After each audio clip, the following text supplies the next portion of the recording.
सर्वोदय नमस्कार बच्चों। आज मैं 10वीं वर्ग के छात्रों को कुछ अपठित गद्यांश और जीवनोपयोगी कथाएं सुनाने जा रहा हूँ। हमारे 10वीं वर्ग की छात्राएं तन्नू कहती होगी कि रोज के रोज सर केवल घिसी पीटी कहानियाँ और दोहे कविताएं पढ़ाते हैं, कुछ भी अच्छी बातों का उपदेश नहीं दे रहे हैं। इसलिए मैं थोड़ा सा प्रीति के साथ बातचीत कर लेती हूँ। और प्रियंका सोचती होगी कि रोज रोज सर एक के बात बोलते हैं। वैष्णवी सोचती होगी कि मैं थोड़ा सो ही लेती हूँ, इससे अच्छा है कि इनकी कहानी और कविता पढ़ते पढ़ते मन उब गया है। अंजलि रानी सब बातें करती होगी, बच्चे सिमरन करता होगा तो इससे अच्छा था कि थोड़ा मनोरंजन होता, थोड़ा डांस करते। बच्चों, आपने इस कोरोना महामारी से जूझते हुए अपने आप को घर में सुरक्षित रखते हुए दो प्रसिद्ध सीरियल देखा होगा, रामायण और महाभारत। तो आइए उन्हीं से संबंधित मैं आपको कुछ कहानियां सुनाता हूं। घर के योगी योग ना, बाहर के योगी सिद्ध। ये एक मुहावरा है कि घर के व्यक्ति को कोई महत्व नहीं दिया जाता है। दूसरा कहते हैं कि घर का ब्राह्मण बैल बराबर। घर का ब्राह्मण जो होता है उसको लोग बैल समझते हैं। एक समय की बात है, जो रामायण नाम के सीरियल को आपने देखा था, वह रामायण के आदि रचयिता तो महर्षि वाल्मीकि है, परंतु रामायण का विस्तार करने वाले रामायण सतकोटि अपारा, सुमेर नर उतर ही पारा। रामायण के रचयिता 100 करोड़ से भी अधिक हैं, परंतु विश्वविख्यात संत शिरोमणि गोस्वामी तुलसीदास ने रामचरित की मानस की रचना की, जिसके माध्यम से पूरे भारतवर्ष के बच्चे रामायण के चौपाई और हनुमान चालीसा को स्मरण करते हैं, याद करते हैं और गली गली में गाते फिरते हैं।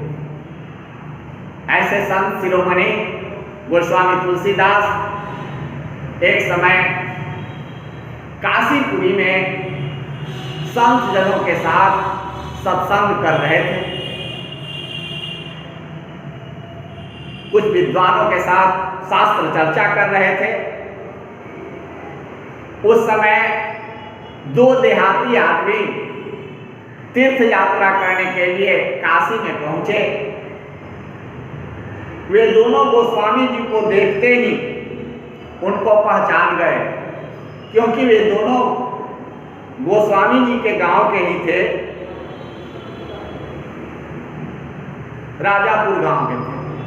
बांदा जिले के राजापुर गांव के, जहां गोस्वामी जी का जन्म हुआ था, गांव था।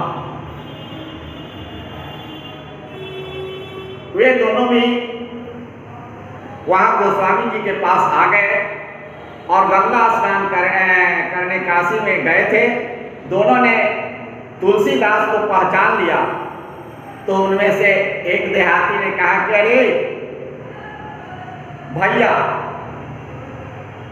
ये तुलसीदास को पहचान के बोले कि अरे भैया, यह तुलसिया अपने संग खेला करता था, आज तिलक लगा लिया है तो इसकी काफी पूछताछ हो रही है, क्या बात है?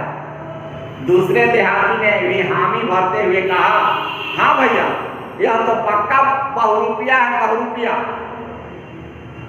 कैसा ढोंग कर रहा है, कैसा ढोंग रचा लिया है यह। तुलसीदास जी ने भी उन्हें देखा। उन्होंने उन दोनों को पहचान लिया और उनके पास चले आए। तब उनमें से एक बोला कि अरे तुलसिया, तू कैसा बेस बना लिया है। तू सबको धोखा दे सकता है पर हम दोनों को नहीं दे सकता है, हमें नहीं दे सकता है। तू सबको धोखा देते फिरता है बेस बना के ढूंढ रच कर। हम तुम्हारे धोखे में आने वाले नहीं हैं। तुलसीदास जी ने उन दोनों के गंवारपन को, मूर्खता पर मन ही मन मुस्कुराए और मुस्कुराते हुए उनके मुंह से यह दोहा निकला। बोले कि तुलसी वहां न जाइए जन्मभूमि के ठाम, गुण अवगुण चिन्हे नहीं लेत पुरानो नाम। कहा कि तुलसीदास ने उनको इन दोहों का अर्थ बताया। कहा तुलसीदास कहते हैं कि व्यक्ति को उस स्थान नहीं जाना चाहिए जहाँ जन्मभूमि हुआ था। जहाँ जन्मभूमि है वहाँ के लोग आपको मान सम्मान नहीं देंगे, आपको उमेशवा ही कहेंगे, उमेश जी नहीं कहेंगे, शुक्ला जी नहीं कहेंगे, आचार्य जी नहीं कहेंगे, बल्कि उमेशवा कहेंगे। उसी तरह तुलसीदास ने कहा कि जहाँ आपका जन्मभूमि है, जहाँ कोई आपके भाई हैं, कोई आपके साथ खेलने वाले गंवार हैं, वह सब आपको उसी नाम से संबोधित करेंगे जो आपका बचपन का नाम था। इसलिए गांव के लोग आपके गुण अवगुण को पहचानेंगे नहीं, बिना पहचाने पुराने नाम से ही पुकारा करेंगे। इसलिए जहाँ आपका जन्मभूमि है वो उस स्थान पर आप वैसे ही बने रहिए, उसी में आपका सम्मान है। आप अपनी विद्वता दिखाएंगे, प्रदर्शित करेंगे तो वह अच्छी बात नहीं है। तो तुलसीदास ने जब उन दोनों को इन दोहों का अर्थ समझाया तब कहीं उन्हें विश्वास हुआ कि तुलसिया अब तुलसिया नहीं रहा, अब तो वह संत शिरोमणि बन गया है। वास्तव में वह महात्मा बन गया है, महान है, भारतवर्ष के एक माणिक्य है, जगमगाते हुए तारे के समान है। बच्चों, उसी प्रकार मैं एक अन्य कथा भी आपको सुनाने जा रहा हूँ। भूखे भजन न होई गोपाला।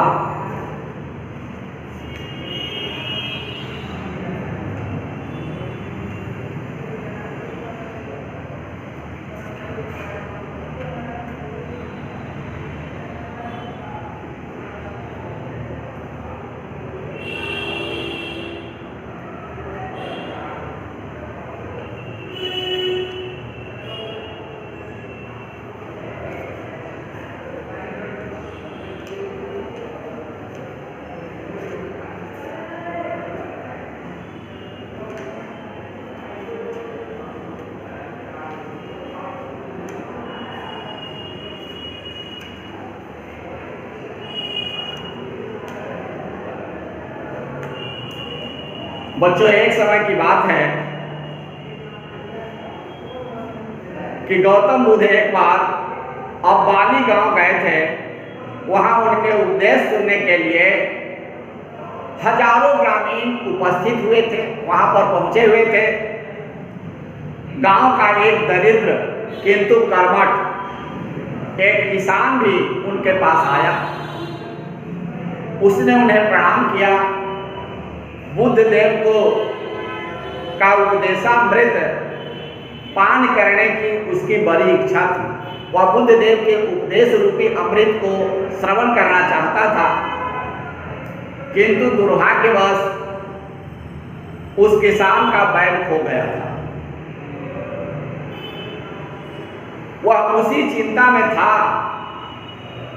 कि बैल कैसे मिले, मैं पहले बैल को खोजूं या पहले उपदेशामृत का पान करूं। इसी उधेर ढूंढ में बेचारा वह किसान फंसा हुआ था।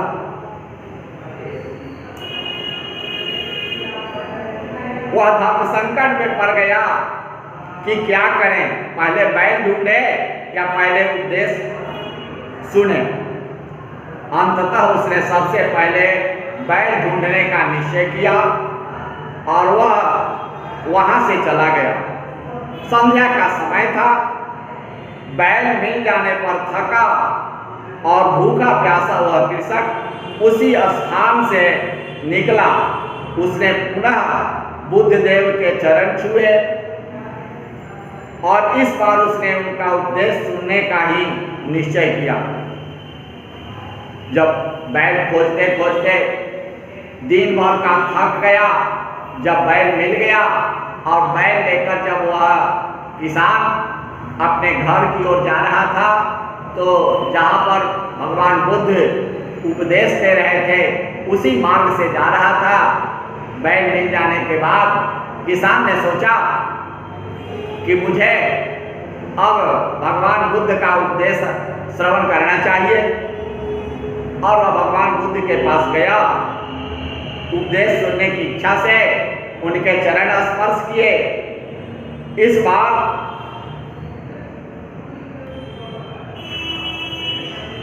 उसने यही निश्चय किया था। बुद्ध ने कुछ क्षण बाद उसके थके मांदे चेहरे को निहारा। फिर उन्होंने भिक्षुओं से कहा कि सबसे पहले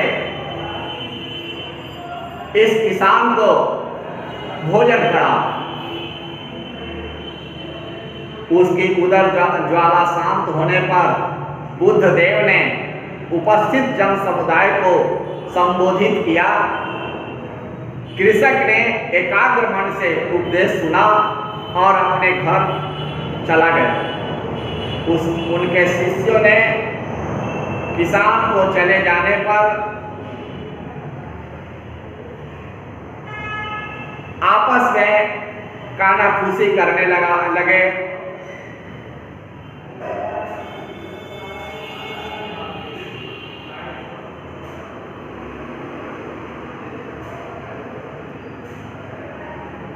शिष्यों में इस आशय की कानाफूसी देखी भगवान बुद्ध ने, तो उस कृषक के लिए बुद्ध देव ने विलंब कराया। बुद्ध देव तब शांत स्वर में बोले कि भिक्षुगण, उस कृषक को मेरा उपदेश सुनने की तीव्र इच्छा थी, किंतु इससे उसके कार्यों में बाधा आ पड़ती। अतः वह सुबह मजबूर होकर यहाँ से लौट गया था। वह उपदेश सुनने की उसकी प्रबल इच्छा थी, लेकिन प्रातःकाल वह उपदेश सुनने के लिए आया था, लेकिन किसी विशेष कारणवश वह यहाँ से लौट कर चला गया था। लेकिन वह उपदेश सुनना चाहता था। वह अपने लोक कर्म में पालन के लिए यहाँ से चला गया था।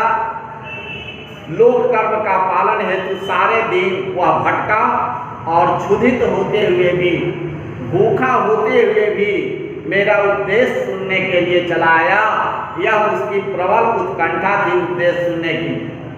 यदि मैं उस भूखे को दिन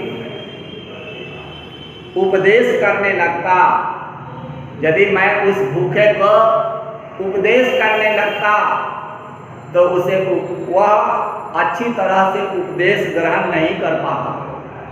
याद रखो बच्चों, क्षुधा के समान कोई भी सांसारिक व्याधि नहीं है, रोग नहीं है। और जितने भी रोग हैं औषधियों से, चिकित्सा से समाप्त हो जाते हैं, परंतु यह क्षुधा रूपी जो रोग है, यह चिकित्सा से, एक बार चिकित्सा करने से, एक बार भोजन कर लेने से भूख की, क्षुधा की तृप्ति नहीं होती है। बार बार भोजन करना पड़ता है। गाड़ी में जब तक पेट्रोल नहीं डालते हैं बार बार, तब तक गाड़ी नहीं चलती है। तो यह जीव का जो शरीर है एक वाहन के समान है। इसमें जब तक हम पेट्रोल नहीं डालेंगे तब तक यह नहीं चल सकती है। इसमें बार बार क्षुधा रोग तो ऐसा है कि इसकी चिकित्सा मनुष्य को प्रतिदिन करनी पड़ती है। इसीलिए कहा गया है बच्चों कि भूखे भजन न होई है गोपाला, और ले लो अपना कंठी माल।